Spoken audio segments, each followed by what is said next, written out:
Bismillahir Rahmanir Rahim. Assalamu alaikum. Peace be with you, and welcome to another episode of Tarjuman, a project to translate terms, words, ideas, and insights from past wisdom traditions into terms and frameworks which our modern, liberal, STEM educated brains can better understand and benefit from, to help open us up and get us to a place where we can figure out how to fix some of our issues that we have in the modern world with alienation and meaninglessness, nihilism, etc. And so today I'll be focusing on Tawhid, which literally in Arabic means calling or considering, believing something to be one or unified. So wahid is one, and so a wahid, I make something one, I one it, I oneify it. Tawhid is just the noun, the verbal noun for that. So and Tawhid is huge in Islamic theology as well as other theologies, particularly the monotheistic ones, or at least the Abrahamic ones, but also in some other traditions, certain schools of Hinduism, for instance. But we'll get to that a little bit more later. And I want to argue in this podcast that Tawhid, divine or ultimate unity, as I'll kind of refer to it in English, refers to a property of reality that is described by every established religion, or pretty much, maybe not all, but I would say most established religious traditions. Particularly the more philosophical or mystical wings of those religions, because religions are not just like one thing; they're often kind of a whole ecosystem of different people doing kind of different things and different styles. So, particularly the philosophically oriented or mystically oriented wings of the religions, particularly tend to kind of converge on this issue, come to the same conclusions.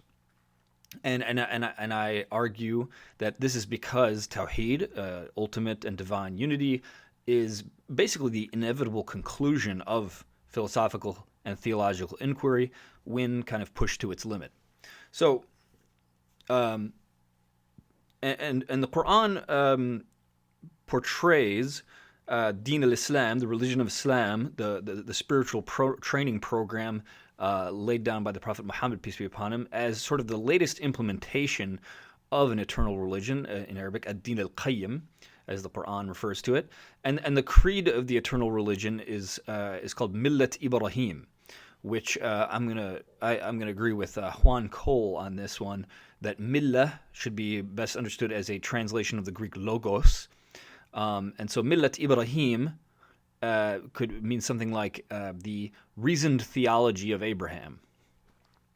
And we'll see what we're talking about in a minute, if you're not familiar with the Book of Jubilees or the Quran. So if something is going to be plausibly eternal or universal and rooted in an eternal and universal God, we need to show that it's not something arbitrary. This isn't just like, this has to be something that is, that everyone can kind of agree upon, and evidence that everyone can agree upon is that we find it in all sorts of places independently. And like I said, we do find a lot of deep convergences on this issue throughout the world's religions and philosophical traditions. So if you're familiar with the Quran, you'll notice that the eternal aspects of God's religion are very broad. Things like liturgy, daily worship and prayer, sharing of wealth with the poor. These things are often described as part of the eternal religion, like in Surah Al-Bayyinah, ما أمروا إلا ليعبدوا الله مخلصين له الدين حنفاء ويقيموا الصلاة ويؤتوا الزكاة وذلك الدين القيمة. And that's the established prayer, worship, whatever you want to call it in English, bring alms, and that is the eternal religion, and do it as hunafat, which we'll come to that term in a bit. And this is a term used to describe Abraham as well a lot. So, and there is one, I guess, to be full disclosure, there is one instance where the sacred months, the 4 sacred months of the of the calendar, which is it's sort of I guess we could understand it as, in the Quran's context, we're talking about the sort of Arabic take on the Babylonian calendar, which is, I mean, the Babylonian calendar was very influential throughout the entire world. So a lot of our calendars from different cultures are based more or less on the Babylonian calendar. But anyway, so the Quran does say that the having 4 sacred months in which fighting is prohibited is part of the eternal religion, which is a little bit harder for me to rationalize or make sense of that as part of an eternal religion. But hey, maybe we could interpret that as being that there should be designated times and places where interstate struggle is forbidden or something. I don't know. Anyway, just want to put that out there for full disclosure. But I want to focus kind of on the other times, most of the time, all but that one instance, the things that are consistently associated with ad-din al-qayyim, the eternal religion, are basically establishing prayer and bringing alms and worship of God alone.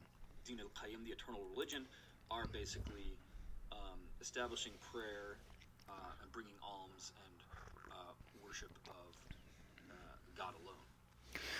So if you're Muslim or if you're familiar with the Islamic tradition, you'll know that Tawhid is very important in the Islamic tradition, as expressed by the creed, La ilaha illallah, one of the basic sort of testimony of faith, La ilaha illallah.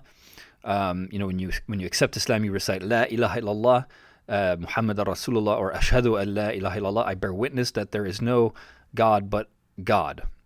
So La ilaha illallah means there is no God lowercase, but God uppercase. So Ilah is God lowercase, El-Ilah is the God, Allah is a contraction of El-Ilah, so the God, equivalent to English God, uppercase. So, and La ilaha illallah in Islam is very kind of, it's kind of the central point of theology, and it's almost sort of it's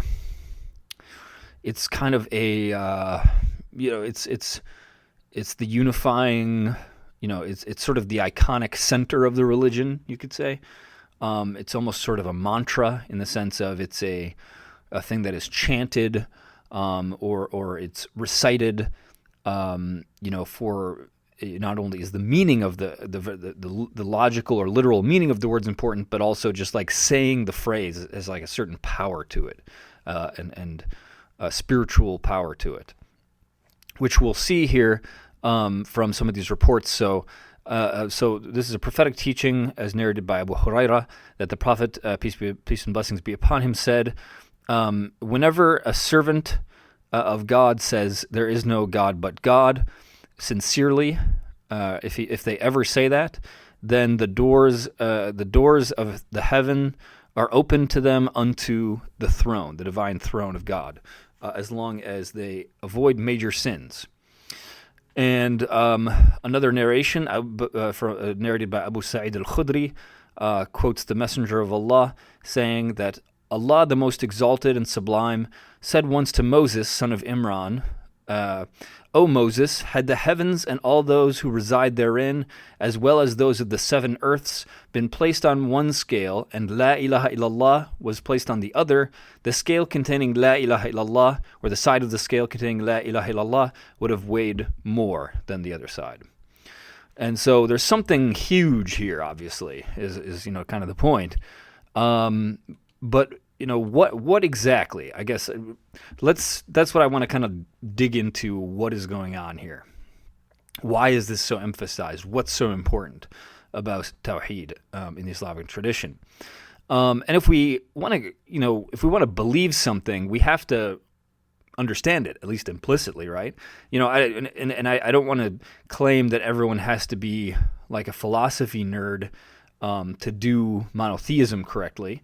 People, there's all sorts of things that go on under the hood of the human being in the subconscious.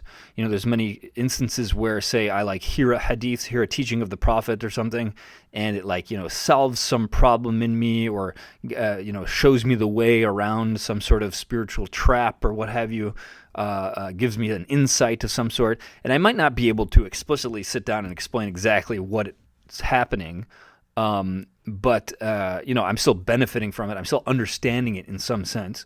So if I critique any sort of simplistic understanding of Tawhid or something as I'm going through here, what I mean is not that everyone has to be a philosophy nerd or something to do it right, but rather that if you are going to engage in any sort of trying to convince people or teach people or I think dealing with these kind of explicit logical questions and stuff is valuable. Or if you're, if you feel that your ability to understand and live out Tawhid is lacking,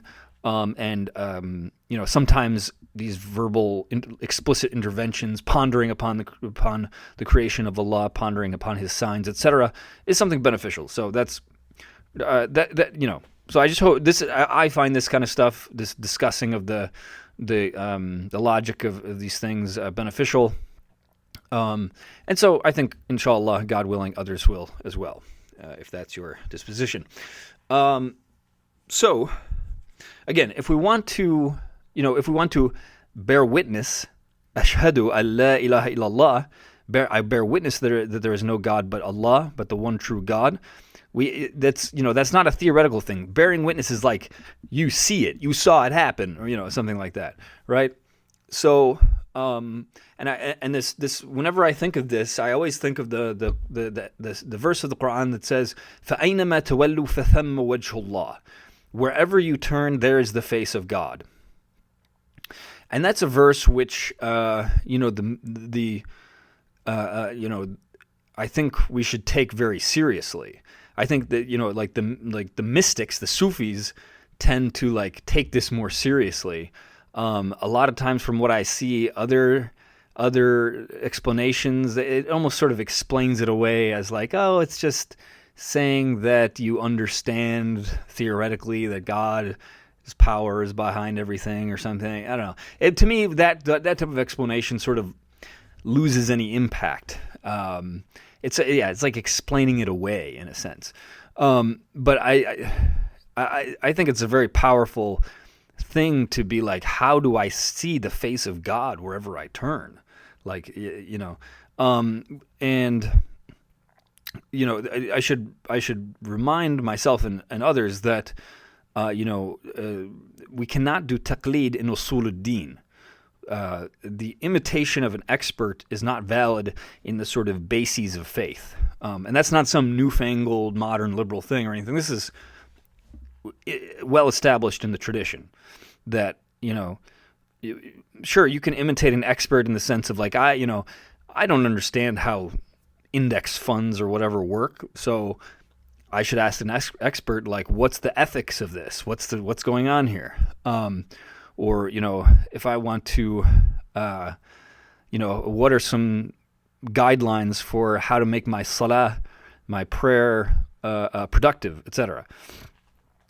But when it comes to does God exist? What is God? I can't just be oh yeah, whatever he says, I believe it. It's that's kind of again, do you really, if you don't understand something, do you really believe it? Yeah, that's the point. So we want to get to a point where we are bearing witness to the oneness of Allah here, and so this doesn't mean that the specifics of the Sharia, the specifics of the religion, the spiritual training program laid down by the Prophet Muhammad, peace be upon him, the specifics of the 5 daily prayers, the Qibla, the rules of wudu, etc., etc. These are not eternal realities. Those are not inevitable, universal things. We know that, for instance, the Qibla was changed during the lifetime of the Prophet ﷺ. He changed, different, amounts of prayer cycles were changed. Wine was not initially forbidden, and then it was. Changes happen. So these things are not eternal realities. They're a maximization of things for the benefit of the people in that context. Given the Arabs at that time, given all the peoples at that time, I think you could argue, given the context that those people were in, et cetera, this is the spiritual training program that's gonna work for them and for generations to come. And so while the details of the spiritual training program, the Sharia, are not logical inevitabilities, the sort of theology, the philosophy behind it, is the fact that divine unity is an inevitable conclusion an inevitable conclusion of logical inquiry is demonstrated to us by Abraham in the Book of Jubilees and in the Quran.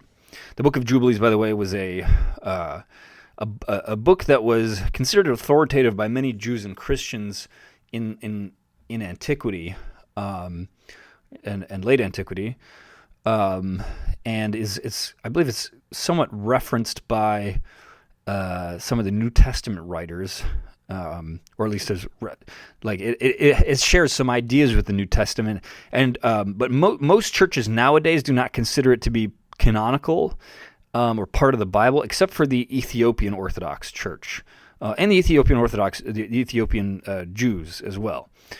They also consider it canonical, but the other churches do not. But anyway, the Book of Jubilees has a story which is also found in the Quran, where Abraham he reasons his way to the transcendent nature of God.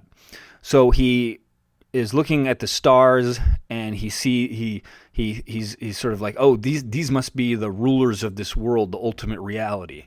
And then he realizes, well, the stars are kind of like following patterns that seem to be, controlling what they do, and they set, they rise and they set, they come and go. And then he realized, that can't be the ultimate reality, the ultimate ruler of the universe, his Lord, as he says. And then he sees the moon, and that's even brighter, more beautiful than the stars. And so he thinks, oh, maybe this is the Lord, this is my Lord. And then it too comes and goes, rises and sets, and is subject to laws that govern what it's doing. And then he moves on and says, oh, maybe the sun is, because that's even brighter and more powerful. And then he realizes all of these things are, again, sort of just they're signs of the God that is behind everything and is transcendent beyond all of them. And, it kind of comes to show, I guess, how any phenomenon that we can observe or any concept we can grasp is necessarily made what it is by something which transcends it. And I should say, the way that Abraham reasons his way to the transcendent divine unity of God, again, is called Millat Ibrahim, the logos of Abraham, the reasoned theology of Abraham, and he's called Hanif. He's called a Hanif, which is one of these words that's kind of debated as to what it means. In most of the Semitic languages, it means pagan, and I will kind of agree with that. But then it adds the caveat, وَمَا كَانَ مِنَ الْمُشْرِكِينَ, but he was not of those who set up partners with the one true God, or the one ultimate God. So if I looked into sort of the history of how Abraham was viewed by different people throughout history. And in antiquity, before Islam, and even before Christianity as well, Abraham was revered by both Jews and pagans, Arabs and other pagans as well, Greco-Roman pagans. And he was seen to be a source of knowledge on astronomy and navigation by the stars. I think partially because, like the Arabs and the other kind of Semitic nomadic people were known for navigating the desert by the stars, and so Abraham, being the ancestor of the the various Semitic peoples. He was seen as, kind of the source of this knowledge. And so despite the kind of fundamentalist tendency to think of pure Islam as being just very Semitic and uncontaminated, quote unquote, from the thought of like Greeks or other cultures, I think we can actually understand the Quran's epithet of Abraham Hanif as something like a pagan, like a Greco-Roman sage. Not specifically Greco-Roman, obviously, but putting him in a category with Plato, Plotinus, and Iamblichus, and people like that, who were sort of like pious philosophers who reasoned their way to the transcendence of the ultimate one God, which they called the one or the good, something like that. In fact, the Roman Emperor Julian explicitly argued that he, as a pagan Neoplatonist, was closer to Abraham than the Christians of his time, who had abandoned the practice of sacrificing animals to God. And I'm especially convinced by Mohsen Godarzi has a recent article called "Unearthing Abraham's Altar," in which he brings a great quote of some pre-Islamic not pre-Islamic, it's from the Umayyad period. He brings a piece of Arabic poetry that praises the power of wine, and it says basically that isn't it amazing that wine has such a impact on one's state of consciousness, even though it hasn't been given any power from like a religious ritual or something. It hasn't been tended by a priest, overseen by a rabbi, or circumambulated, that is, like walked around by a Hanif, and Godarzi interprets this as meaning that Hanif has to do with ritual, or like that's the primary meaning of it. But to me, I see it as clearly the Hanif here is being set up as an analog or a counterpart to rabbis and priests, but a pagan equivalent. And so I wouldn't say it's straight up clergy, probably not clergy per se, but he's a type of pagan holy man or a sage, we could say. I think so. So I think pagan holy man or pagan sage is the best way of understanding this term. And again, the caveat that the Quran adds is that and emphasizes that Abraham, while being this sort of non-Jewish, non-Christian sage, was also not a mushrik, did not set up peers with the one ultimate God, often called the one or the good in Platonic thought. Because so there was kind of a spectrum among the Greco-Roman Platonic thinkers. There was a bit of a spectrum. On the one end, you did have people like Iamblichus who did believe in the existence of sort of like lower spiritual beings that were not the one, not the one ultimate God, not the one. You could say he's not a mushrik in that sense of ultimate theology, but he was, maybe a mushrik in the sense that he engaged in sort of like worship and rituals with these lower gods, and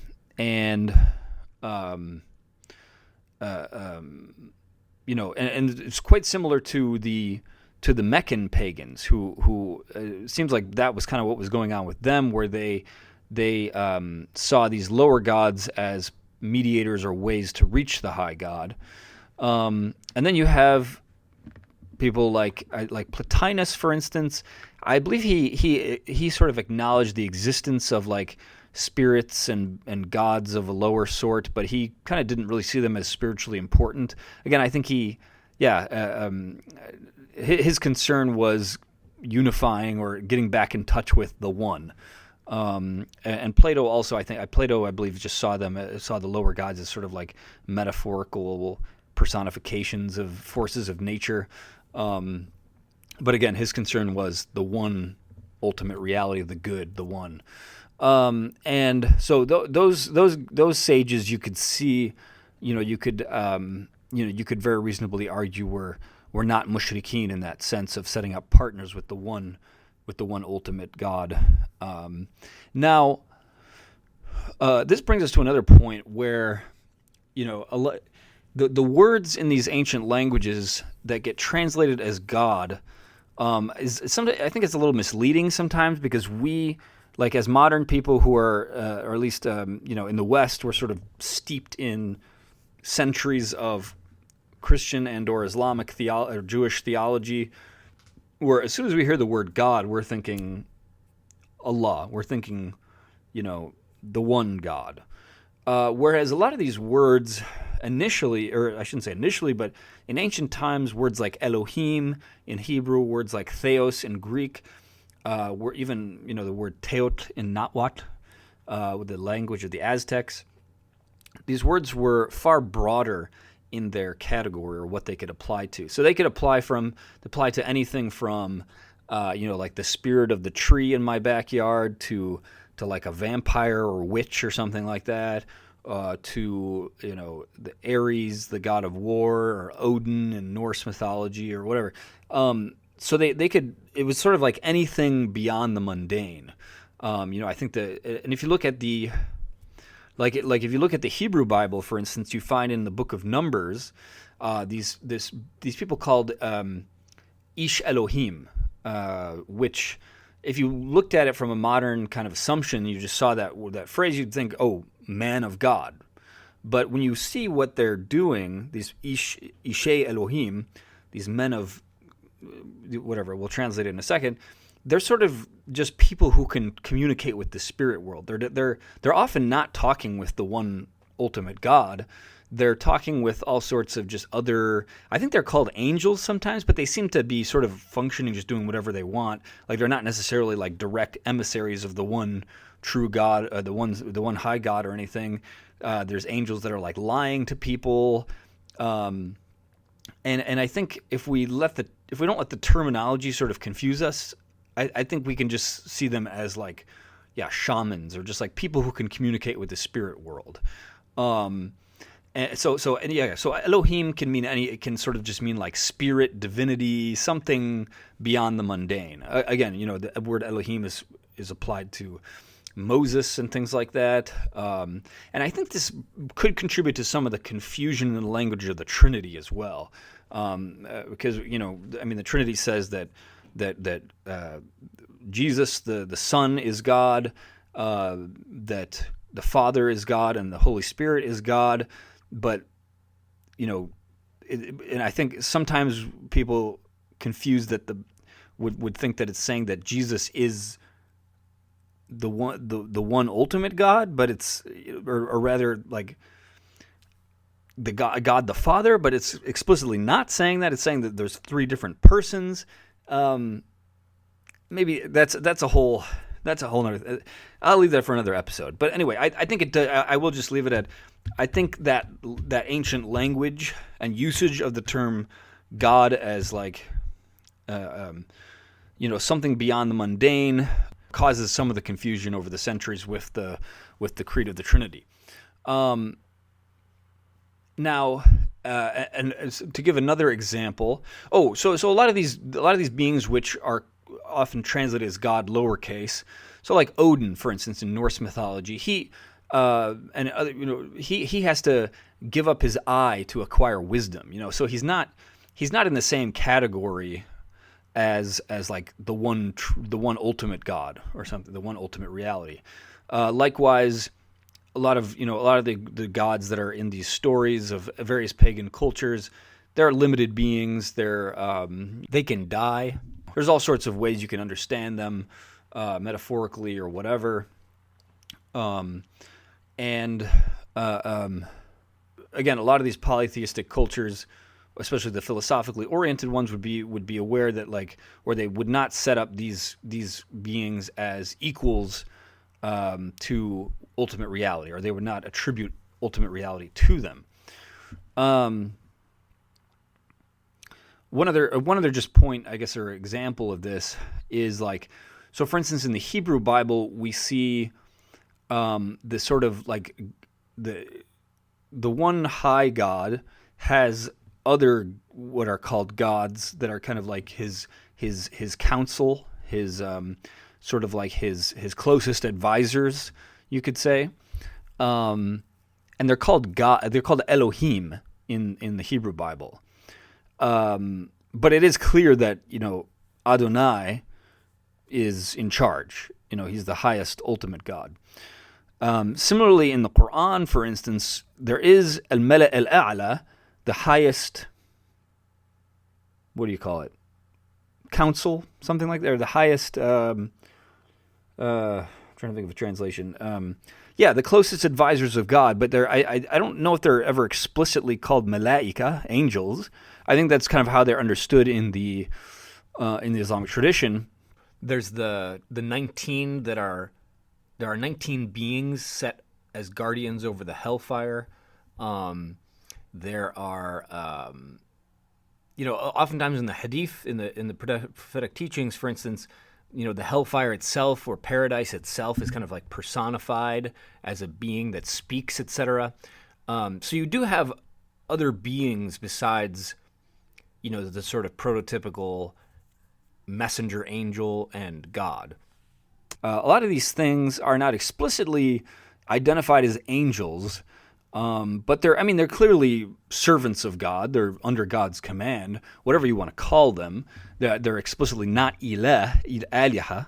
They're not God. They're not the terminology of ilah is not applied to them.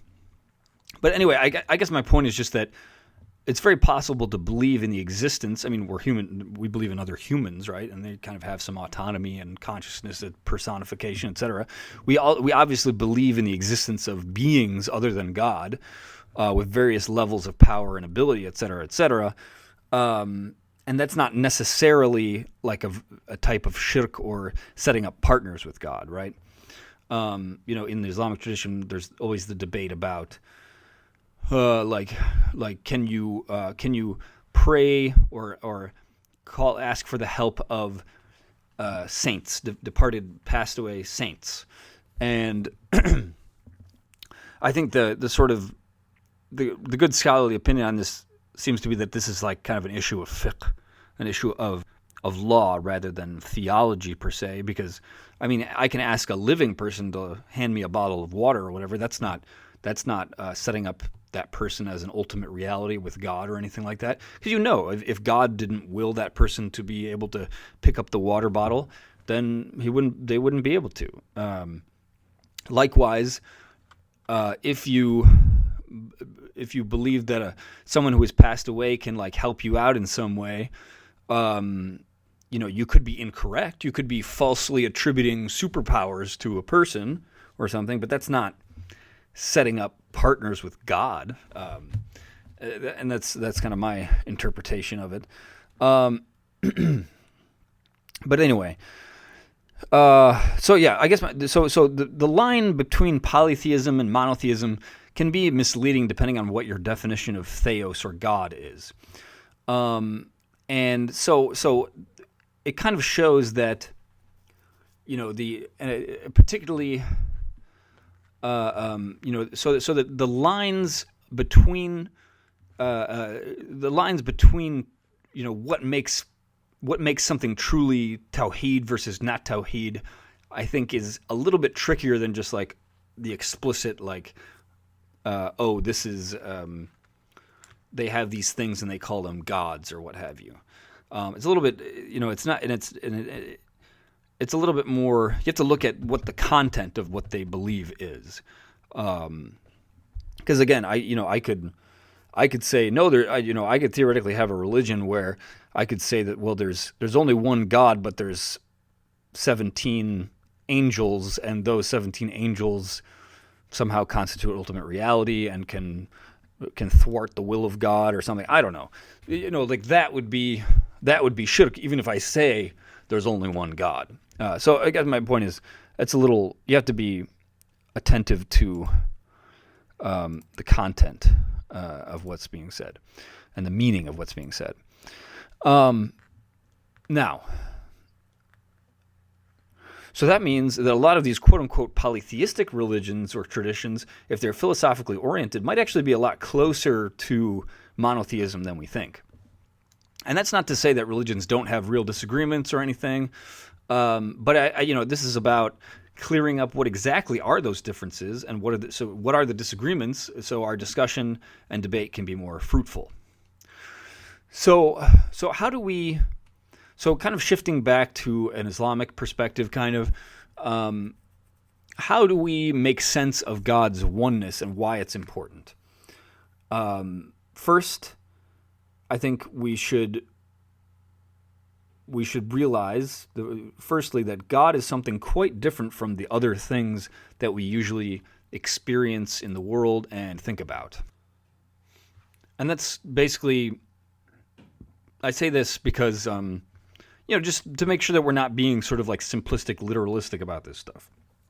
I mean, God has all these names and attributes attributed to him, such as Al-Awwal, Al-Akhir, the first and the last, Al-Dhahir, Al-Batin, the outer obvious, and also the inner and hidden. As-Samad, the self-sustaining, Al-Haq, the reality, the real. All these things that the Quran says about everything perishes but the face of your Lord. God encompasses everything, is with you wherever you are, is closer to man than his jugular vein. Allah compares himself to the light of a lamp, quote, lit from the oil of a blessed olive tree, neither of the east nor the west. He says to a thing, he only says to a thing, be, and it is. And perhaps most intriguingly for this discussion is, you do not wish to rectify yourselves except that God, the Lord of the worlds, Lord of the realms, all nations, all realms, wills that. And so I take this all to be just a very good reminder that God is not a typical thing or person, and like I hope this shakes our confidence sort of in thinking that we can easily like understand what God is and his relation to creation. So let's take a look at some of the sayings of some very intelligent and pious people who have worked on these issues before. I want to start with Al-Ghazali, who's a great pillar of the Islamic tradition. And he wrote that, he wrote about 3 different levels of Tawhid, 3 levels of divine unity, or realization of divine unity for a human being. The first being sort of the basic, just external declaration, statement of Tawhid, of La ilaha illallah. And then the second level being more deeply realizing that reality and realizing that all things are from God and to him all things return. And then the third level, the higher level of Tawhid, of realizing Tawhid, is witnessing God alone. So meaning, like, not literally with the eyes physically seeing God, but sort of rather than going about one's life in a state of consciousness where we see, oh, this is my cup and my computer sitting on the table in front of me, and here I am, alone, thinking and trying to act or whatever. Rather, seeing that all of this is in some sense, behind all of this is God. All of this is the unfolding of God's creativity and power. Would be kind of how I would explain it. Imam al-Junaid, who's another master of spirituality, describes the state of consciousness of Tawhid as a reality in which all outward traces, rusum, so kind of the lines between things or the contours of mundane reality, disappear and all knowledge passes away, while God Most High remains as he always has been. Now, if you're kind of a logical, science-minded type of person, this all might sound a little galaxy-brained. So let me try to relate it to science. So in science, one of the kind of common moves that is done to understand the world is to unify phenomena, right? So, for instance, electricity and magnetism, when we learn to understand them at a more fundamental, deeper level, we realize that they're actually 2 sides of the same coin. Electricity and magnetism are certainly still useful terms, because in practical situations, they do, it makes sense to have a distinction, but ultimately they are 2 sides of the same phenomenon, electromagnetism, just seen from different contexts and different perspectives. Likewise, we have like E equals mc squared, which asserts the equivalence of mass and energy ultimately. So, we're kind of like seeing that ultimately mass and energy are sort of the same thing, two sides of the same coin. And then more and more physicists are seeing things as everything as sort of like manifestations of information. And so it's kind of like the more we unify the phenomena, the more fundamentally we understand the phenomena, the more we unify them. And so we can do this with kind of like concepts as well, like light and dark, hot, cold and hot. A lot of these things, they don't really. A lot of times, if we think about these concepts, we find that they really only have meaning sort of with relation to each other. So they're kind of like two sides of the same human experience, you could say, or another way we can do this is looking at, for instance, I as a human my will is different from my nature because, I might will to be able to swing through the trees with the speed and agility of a spider monkey, but my nature as a human being prevents me from doing so. Whereas God, there's nothing constraining his will, and his nature is to be all-powerful, I guess. So God's will, God can sort of will his own nature, choose his own nature, and his nature is to have that powerful free will. And we see this kind of expressed in like certain reports, like the prophet teaching that God said that he has ordained upon himself mercy, for instance. So like there's nothing. It's not like he has to be merciful, but he's sort of like making it a law upon himself. So yeah, he's like choosing his nature in a sort of paradoxical way. But when you kind of realize that for God there is the distinction doesn't matter, then you kind of, it's unifying the phenomena. And so the one issue though that we run into with unifying phenomena is that we find, like looking at the physics, for instance, we might say that the more fundamental we get, the more almost like unhelpful an analysis is. Like if we say that everything is information, then like what does that, like it becomes almost trivial to say that because information, again, from a physics perspective is just sort of like, well, if you put in different inputs and conditions, like you're going to get different outputs. And so it's like saying everything is just like these patterns of correlation. It's like, okay, yeah, I guess. But it's just such a general, fundamental statement that, like, what do you do with that, I guess? And so it's very unhelpful on a practical level. I think it's still helpful, I guess, philosophically and intellectually in certain ways, which we'll kind of get to, or I'll just get into it right now, because on the other hand, so on a practical level, like super fundamental statements about things are kind of unhelpful. On the other end of the spectrum, extremely specific understandings of things, so like, or I shouldn't even say understandings, but like when you get super specific and when you try to be nominalist about things and deny the reality of patterns, and you just say like, okay, well, I'm not, if you try to deny patterns and relationships and correlations and things, and like try to see objects or things in themselves, like if you really push that to its end, you kind of also get useless, where you can't even say anything, like you can't categorize objects, you can't do anything. It again becomes sort of like the other end of the spectrum, and that also is useless. So what's useful is sort of the integration of the two, the kind of moving back and forth between the specific and the universal, the fundamental and the contingent or the specific again, because and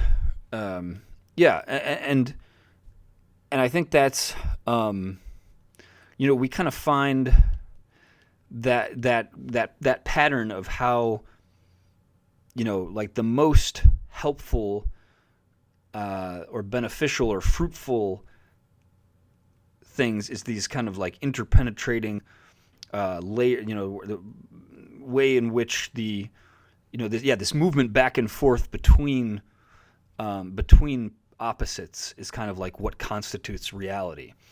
And I know that sounds goofy, but anyway, I'll just keep trying to give examples of how this pattern is kind of playing out. So, like in the concept of oneness, especially if we think of just like the number one, the number one implies the possibility of other numbers, or implies the possibility of parts being able to be scattered. Like it almost doesn't make sense for me to say something is unified if it couldn't theoretically also be pulled apart somehow. Likewise, multiplicity is kind of made up of various ones and could theoretically be unified. So these opposites kind of rely on each other and like constitute one another. And so the ultimate unity or non-duality or multi-unity of God and reality, or whatever you want to call it, is kind of like the unifying phenomenon that gives rise to both oneness and multiplicity. It gives rise to opposites. It's the pattern, or it's that fact of how these opposites kind of need each other and thus must kind of rely on something even deeper to make that all possible, I guess is one way to put it. The fundamental paradox that we see popping up all over. To state it in non-theistic terms first, reality has to be one in some sense, because if you were to try to divide it up into two realities or something, if you tried to say that there were two realities that could coexist in any meaningful sense, that would mean that they must be able to interact in some sense, and keep in mind that even just knowing about another reality would be a type of interaction. Information from some second reality would be coming into your reality, and so they're not really two realities then. They're just two segments of the same reality. On the other hand, because reality sort of encompasses everything, it's kind of, it has to be many is many in the sense that things can be real in different ways. Like the laws of physics are real in a different way from the way an object is real, or that I am real, or that the process of evolution is real, or an alphabet is real, or a baseball game is real, or an honest statement is real, or a dream is real. I could lie about my dream, so a dream is real in some sense. Not that it can be applied to waking reality necessarily, but it's real. So just in the sense that there seem to be multiple things that make up reality. So you could even argue that reality is the most broad possible similarity that applies to all things. So is reality then constituted by these things, or is reality just a description of these things? Anyway, so likewise, in kind of theistic terms, God is one, but also has different attributes and engages in different activities, which necessitates a type of manyness in him as well, though theologians often try to avoid this, or at least the monotheistic theologians. So we see Ash'ari theologians ending up, they have to say that Allah's attributes are not part of his essence, but they also say that the attributes are not separate from the essence, I think it's Ibn Arabi that describes things as being he but not he, paradoxically. And like the Trinity, for instance, has, kind of runs into this issue and is an expression of, that same paradox of oneness versus multiplicity. Basically, I think it just becomes clear that this is something which cannot be captured by logic or language. And some mystics, have a high awareness of Tawhid, this like ultimate unity that gives rise to unity and multiplicity. Even, some of them really emphasize this, and in their language as well, to the extent that they might even say things like "nothing except God is real," or similar to like schools of Hinduism that would say that only Brahman is real and all else is illusion, for instance. And I think that can be a powerful way of speaking to a certain extent, in the sense that it kind of like wakes you up out of your mundane reality. But if you reduce it to that fundamental reality, and that's really no better than trying to say that like only physics is real, like everything is just atoms, and my consciousness and my life and the living creatures around us, etc., are like meaningless or not real or something. They're illusory. We're just projecting patterns, and that's a big problematic way of thinking, which I'll discuss another time. But so we don't want to reduce it to just the specific, because again, the specific is kind of like nominalism. Like there are like patterns aren't. If we think patterns aren't real, then it's like you can't understand anything. You can't say anything about anything. Everything is just meaningless and unthinkable, unspeakable. And likewise, if you sort of try to reduce everything to the universal and the fundamental, then again, it's like everything's the same, and so it's again everything becomes sort of unspeakable. So the fruitful way is like this movement back and forth between the specific and the universal, the contingent and the fundamental. And it's something we see coming up again kind of in all sorts of mystical and theological traditions. Like I guess in the Islamic tradition, it's talked about their La ilaha illallah is this sort of like zooming out and going down to the fundamental, and then kind of Muhammad Rasulullah, Muhammad is the messenger of God, kind of brings it down to earth, back down to the specifics of how do you implement that huge kind of general concept. You look at the Sunnah, the practice of the spiritual training program set up by the Prophet Muhammad, peace be upon him. So that's one instance of that kind of move being done. Now, if you're coming from a more fundamentalist type of religion, and by fundamentalist I don't mean dangerous or radical or something, I just mean sort of like left-brained reductionist type, you might be thinking like, what is this psychedelic Indo-European nonsense? Where's the good, hard, ancient Semitic evidence? I would point out a couple of things.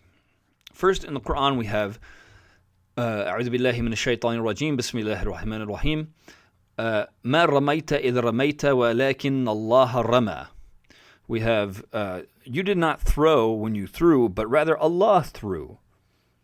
And then you have things like وما تشاءون إلا أن يشاء الله رب العالمين. I mentioned this again. None of you wish to rectify yourselves unless Allah, Lord of the worlds, wills it. And so this, again, shows us that the relationship between God and creation is not quite as straightforward as we might like to think. And actually, the most explicit thing about this in this category of inquiry is verse 30 of Surah Rum, the verse of Fitrah, which says, Fitratullah allati fatara an-nas alayha. The fitra, the primordial nature, fitra is really often, it has this meaning of like something that it's a beginning that will then develop. So like fatira is like the dough is still going to rise. So the primordial nature of God, the primordial nature upon which humankind was started, is like, maybe put it in a little bit more like English language, we might say like the primordial nature of God upon which humans or humankind was planted in the sense like of a seed that will then grow. So in the same way that like the human being is created in the the image of God, as affirmed by the Hebrew Bible and the prophetic Hadith, the report of the Prophet, peace be upon him. Obviously not a literal image, but this is an almost even deeper version of that, where the primordial nature of everything, including particularly the human being, is the primordial nature of God, and we are an unfolding of that in the world. So, and that I see as like that I see as a lens that's very kind of helpful for understanding things. When you look at evolution of different creatures, for instance, you'll notice that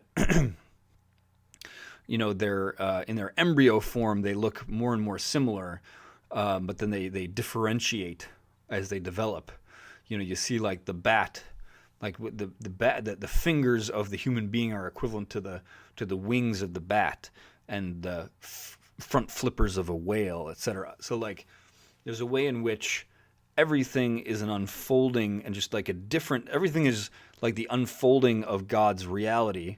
God's nature is unfolding in the world and all these things, but they're just sort of like bringing out different aspects or emphasizing different aspects, different relations between God's attributes are being kind of made visible to the world through that, and in different ways and different things. So, if we can't think of Allah, like when Allah creates something, He's not using pre-existent stuff outside of Himself like we do, like a carpenter building a table and then walking away like that. If that's your way of thinking about it, that's actually deism. Deism is this very sort of anthropomorphic understanding of God, which was explicitly popular in like the 1700s, where they believed that like God created the world, but then He like left it basically, and it like somehow kind of has the power to exist by itself, just on its own, running like a machine, without quote-unquote intervention from God, which that is antithetical to the Quran. But unfortunately, deism, while it's not explicitly thought by most people nowadays, it's sort of implicitly. I think a lot of people are kind of unconscious deists because they have trouble integrating the idea of kind of having an idea of like what God is and how His relation to creation is, and so they end up kind of thinking like, well, there's this creation here that's kind of does seem ordered and kind of like a machine in some ways, and it seems to like run. Like I don't see an intervention, like I don't see a giant hand reaching down from the sky and like moving things around or something. So it seems to be functioning on its own, in a sense. That's what it looks like, I guess. And so there is this type of deism, which I think is unhealthy, but it is quite common to think that God sort of like created the world, but is like, where is He, kind of thing. So understanding this relation between God and creation, one alim, one sheikh I heard gave an analogy, which there's not like this is not a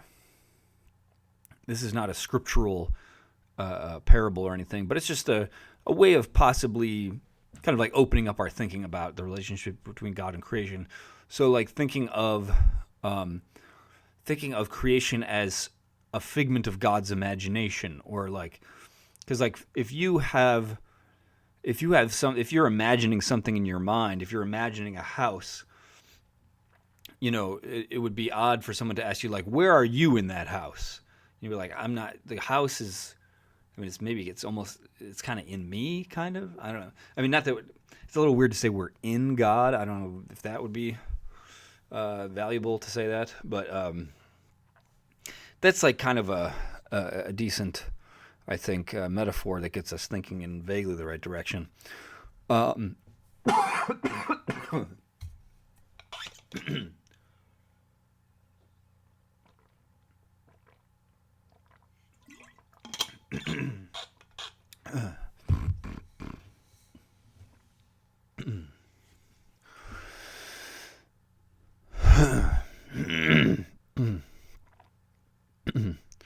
Now, many major mystical and philosophical traditions around the world converge on these fundamental paradoxes that occur when you seek fundamental reality.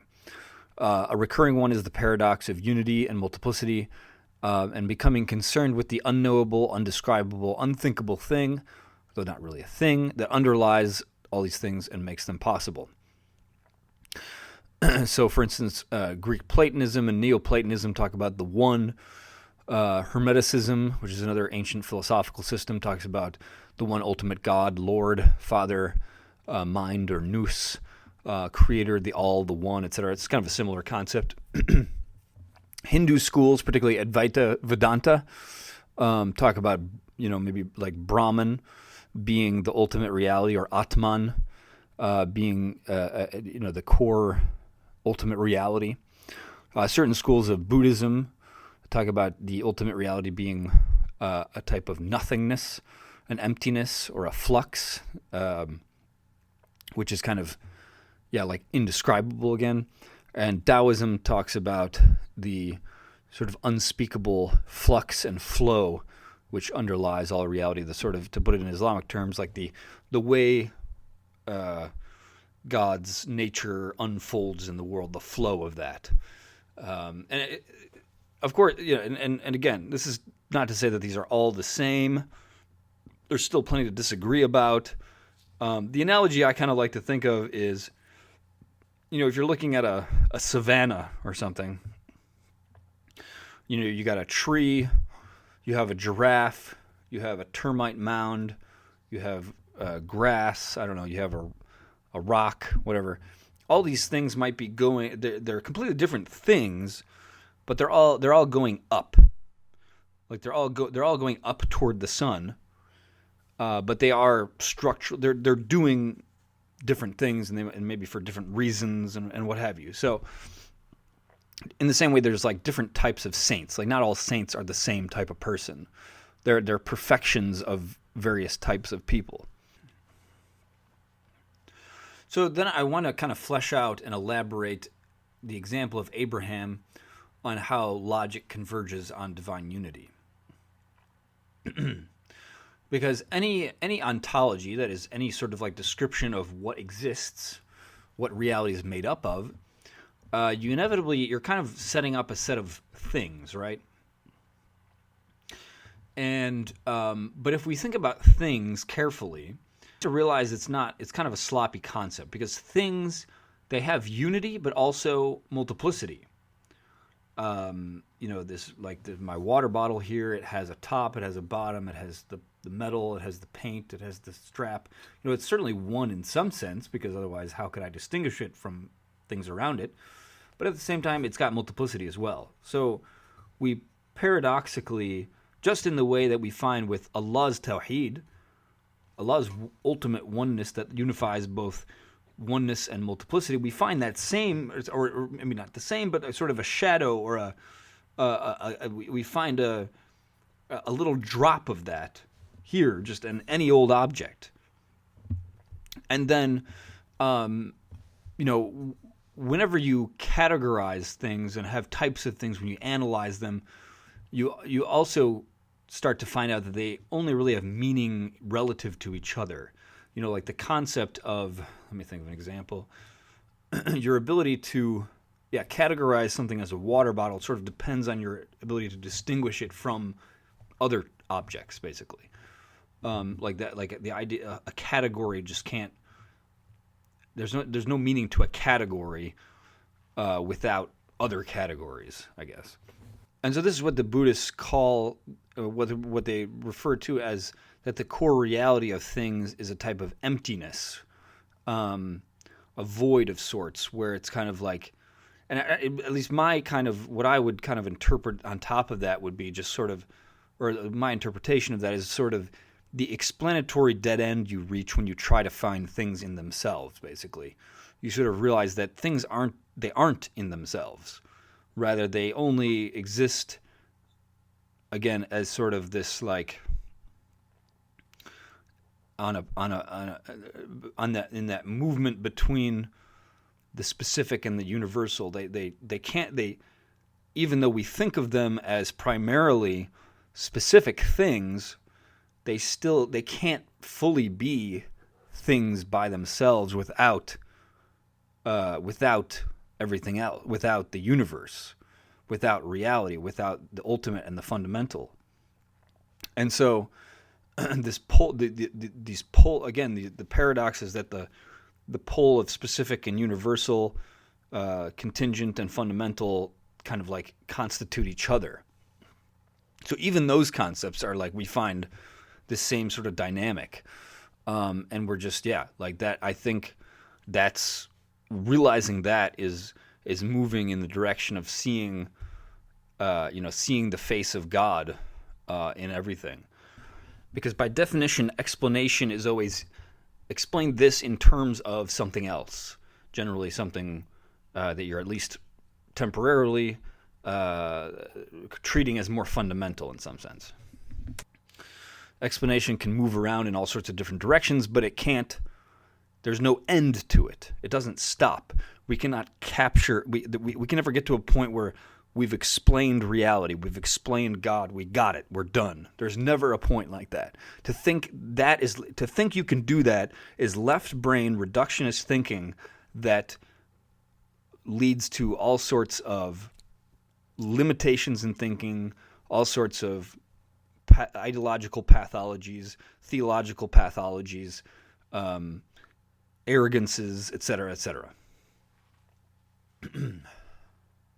Now, if we're trying to set up an ontology, we're facing all these issues that I just mentioned, and then we'll also realize that if we try to set up a list of things that constitute all of reality, we'll realize that those things can interact, and those behaviors that they do or whatever must be according to pre-existing relations.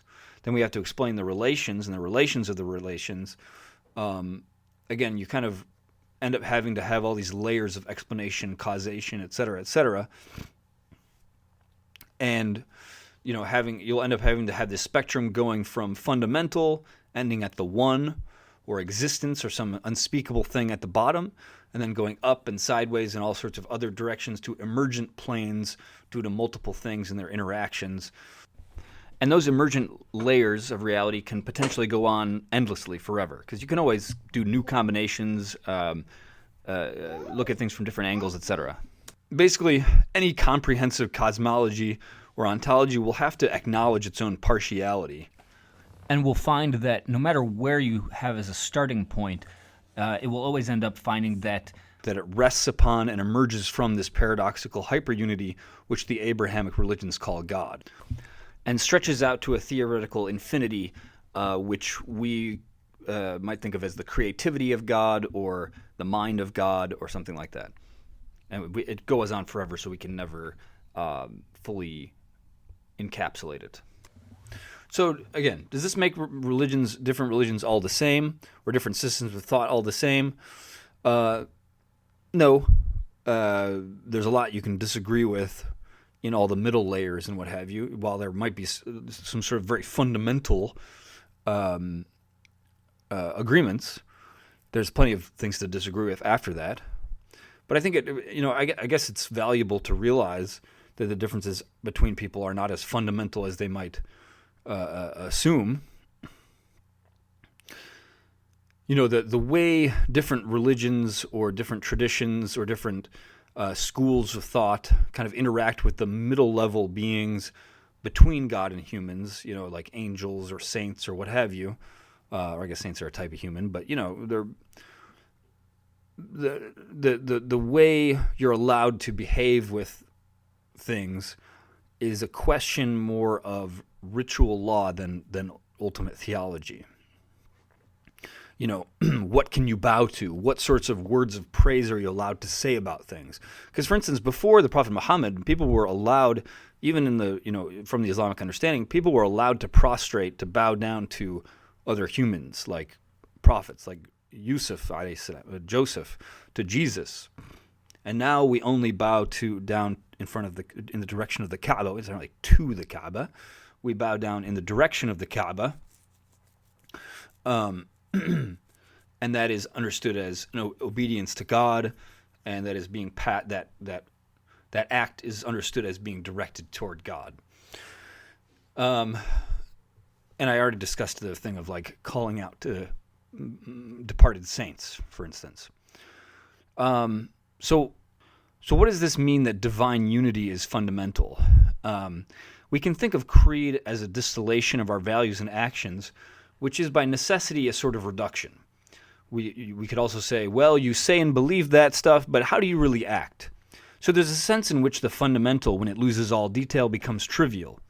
This shows us another paradox, or rather just a way in which all categories are constituted by layers of their opposites. The real is the integration of the fundamental and the details.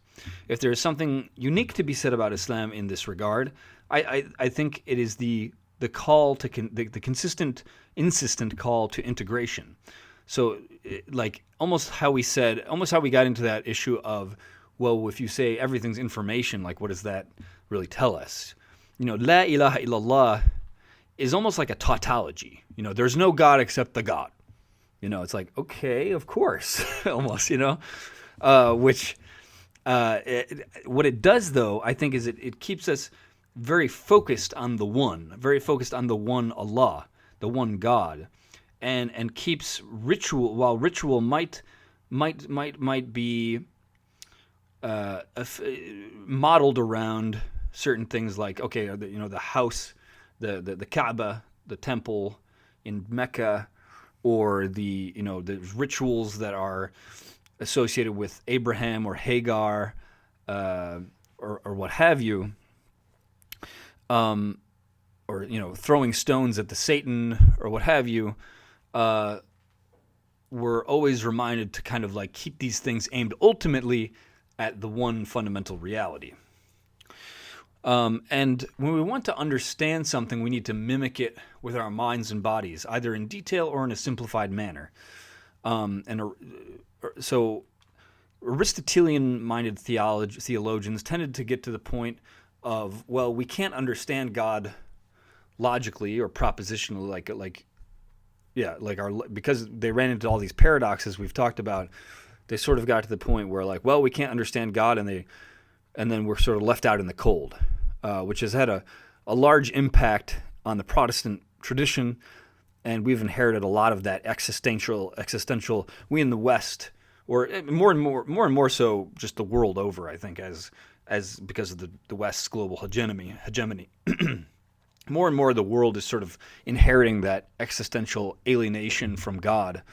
That's kind of like the conclusion of the sort of the sort of reductionist left brain type of theology. The more Platonic tradition and other traditions as well, however, would agree that you can't linguistically encompass God or logically categorize God or what have you, but we can still be in contact with him in the sense that we are none other than the unfolding of his will and power.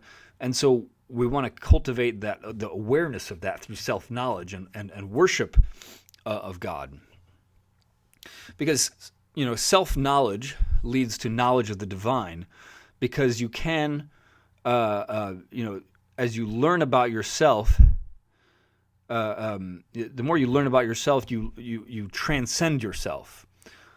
At this, paradoxically, if you don't know yourself, you'll be blindly flailing around, and you won't even realize that you're hitting the walls of your cell, if you will. The more you don't know yourself, the more trapped you are by your limited nature as a weak, foolish human being.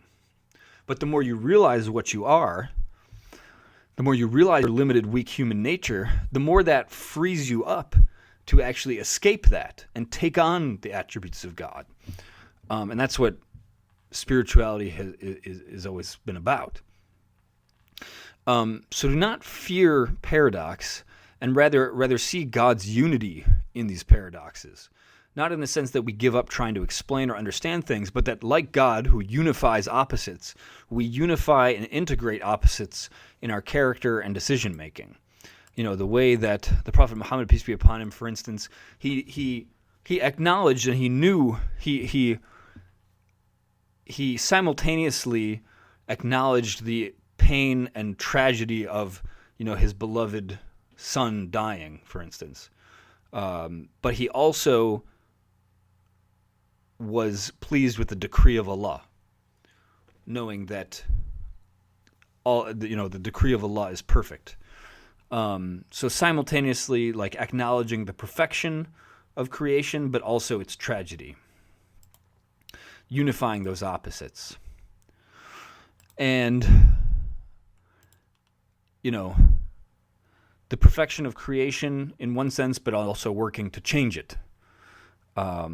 Again, just in the same way we might have self-knowledge, the more we know about the world and what the world is, the more that empowers us to change it and participate in the act of creation. Now, I wanted to close by reading this little anecdote, which is the meeting of Ibn Arabi, who was a great mystic of the Islamic tradition, with a great philosopher, Ibn Rushd. And this is from the point of view of Ibn Arabi. And let me zoom in here. So he talks about, he was a young boy, and he was already having all these mystical insights and fame about his fame was starting to spread quickly. And Ibn Rushd, who's this sort of Aristotelian philosopher, was a friend of his father's and heard about him. So his father sent him to go meet. He wanted to meet the boy, and he went to go meet him. And so Ibn Arabi, the mystic, says, the mystic young boy here, says that, and when I entered upon him, Ibn Rushd, the philosopher, he stood up from his place in affection and honoring me and embraced me and said to me, "Yes?"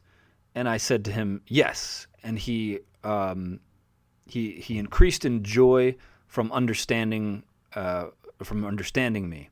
But then I realized what he was so joyful about, and so I said to him, "No."